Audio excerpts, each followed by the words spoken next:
Kak Sartika bisa tanya? Melupakan kekuatan Tuhan dan aku lebih percaya sama kekuatan aku. Ya itu sih yang kegagalan aku kayak yang tadi kayak gitu. Jadi bukan artinya aku jatuh atas sebuah pelanggaran di dunia pekerjaan, tapi yang aku rasakan tadi kemarin itu ya aku lupa kalau aku percaya sama Tuhan pasti akan dibukakan jalan. Karena sebelumnya di pekerjaan saya sebelumnya persiapan saya dalam hal performance pekerjaan ya saya bawa semua dalam doa dan ditunjukin sama Tuhan kayak gitu. Tapi kemarin saya lupa berdoa kayak gitu, saya lupa bersandar kepada Tuhan, ya menyerahkan sepenuhnya kepada Tuhan dan akhirnya saya jatuh. Itu sih tadi yang mau informasiin dan aku lupa sama tujuan. Jadi aku ketakutan sama keadaan pandemik ini, jadi aku lupa sama tujuan kayak gitu. Oke toh, aku ngerti toh. Jadi apa ya? Gagal percaya ya toh. Ada saatnya gagal percaya gitu ya. Maksud saya gini, ketika itu tadi ceritakan itu, berarti apa ya? Gagal percaya akhirnya muncul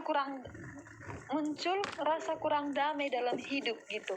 Akhirnya malu sendiri gitu loh. Malu sendiri sama diri sendiri, lalu sama Tuhan gitu.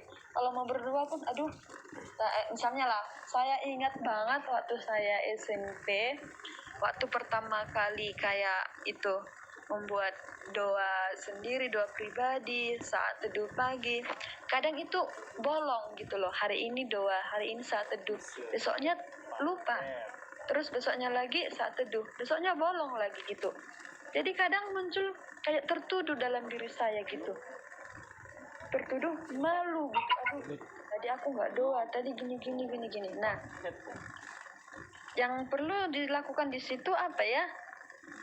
Seperti yang itu katakan juga tadi, akhirnya tujuannya apa ya, salah gitu ya. Tujuannya gagal fokus gitu lah. Saya katakannya gagal fokus. Jadi di sini itu perlu kita kembali, ya nggak usah malu lah. Pokoknya kita ada namanya pemberesan kepada Tuhan dan pemberesan kepada diri kita sendiri. Kalau kita udah beres sama Tuhan, pasti kita nggak malu lagi. Ketika kita beres dengan diri kita, pasti kita nggak malu lagi. Jadi ya sudah, semangat kita itu pasti akan berkobar lagi dan damai itu pasti ada dalam hidup kita gitu. Kira-kira seperti itu. Ya, oke, ada lagi nggak? Itu sudah mantap ya, tulang Simanjuntak.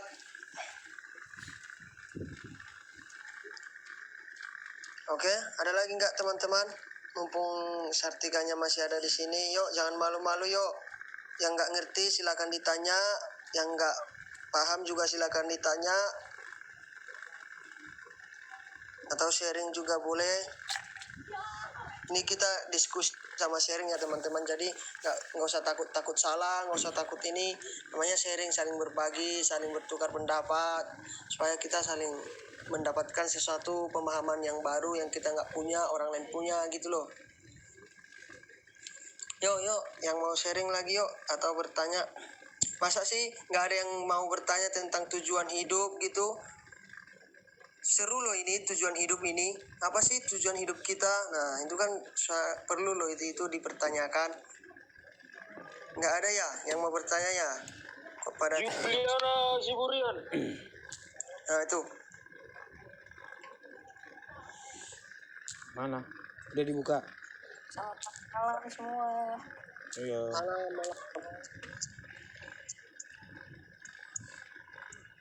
Suara aku kedengaran nggak? Kedengaran.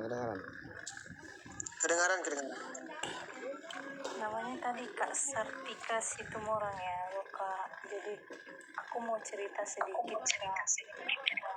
Ya, silakan Kakak. Jadi sekarang itu kan temen-temenku suka banget nanya, kapan nikah, udah umur segini belum nikah, lihat dong kita aja udah punya pasangan, udah pada punya anak gitu kan, apa nggak malu nih belum nikah umur segini gitu.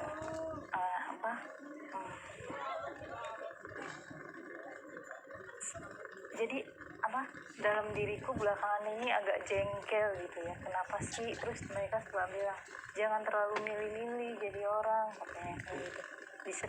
Di sekitarku belakangan ini sering sekali aku dengar kayak gitu. Jadi terkadang aku suka kesel gitu ya, kenapa sih gara-gara di umur segini belum nikah kok ini, itu aja sih.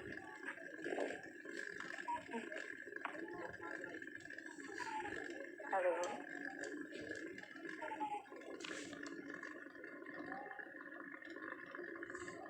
itu aja sih Kak. Aduh maaf kak, putus tadi apanya, jaringannya. Pertanyaan kakak gimana? Belakangan ini di sekelilingku itu aku selalu agak diresahkan dengan pertanyaan kapan nikah, di umur segini belum nikah, teman-temanmu aja udah pada nikah, jangan terlalu memilih, apa nggak malu di umur segini belum nikah sedangkan kita udah nikah. Belakangan ini aku agak kecewa dengan sekelilingku gitu. Terus ada juga teman yang kalau melihat kita, oh dia pekerjaannya hanya ini, terus pendidikannya hanya ini, dia agak merenggang, mau mundur nggak mau berteman lagi. Terus mau sharing itu aja ya. Oke, Kak Juliana Siburian, terima kasih Kak. Ya, ini kayaknya udah populer banget lah zaman sekarang ini gitu. Habis kuliah aja udah sering ditanya kayak gitu, kapan nikahnya, di mana calon abang itu, di mana calon ini dan lain sebagainya gitu. Sebagai manusia memang pasti jengkel itu ada lah ya, rasa kayak gak enak itu pasti ada lah gitu. Kesal, kecewa, pastilah muncullah itu dalam diri kita gitu. Tapi sebagai pemudi atau pemuda Kristen yang percaya kepada Tuhan, sudah nggak usah, yang ngatur hidup kita itu kan Tuhan Yesus dan kita gitu loh. Tuhan Yesus dan kita, jadi yang tahu tujuan kita itu ke depannya itu, dan yang jalanin hidup kita kan kita sendiri, bukan karena kata orang gitu loh. Perlu memang kita dengar kata orang, tapi apabila itu memang kayak menjatuhkan kita, membuat kita kecewa, kenapa kita harus pikirin gitu loh? Kenapa kita harus seolah-olah itu penting banget gitu? Nah, saya pernah baca gini, bulan dan matahari itu bersinarnya atau bercahayanya tidak bersamaan gitu loh. Ada waktu malam, ada waktu siang. Artinya apa yang saya ambil dari sini, bahwa musim setiap kehidupan orang itu berbeda gitu loh. Kalau misalnya lah di tahun ini semua anak gadis sama-sama nikah gitu, terus tahun depan siapa yang mau nikah? Terus tiba-tiba bumi ini penuh dengan pernikahan, tiba-tiba bumi ini sepi dengan pernikahan, kan aneh.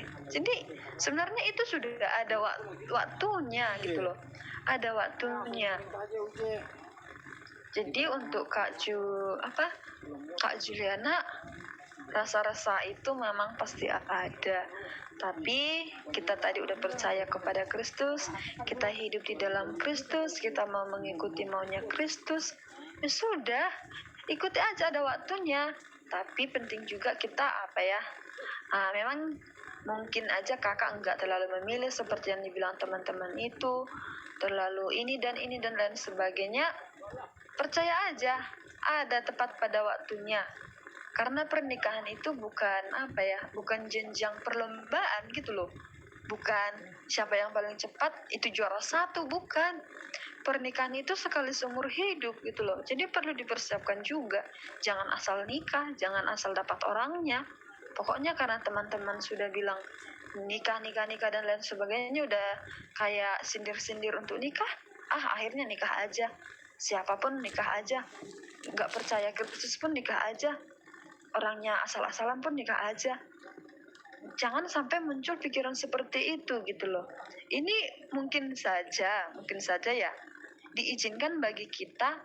Bagaimana mungkin pernah kita berdoa, Tuhan supaya aku pengen dapat pasangan seperti ini, takut Tuhan dan lain sebagainya.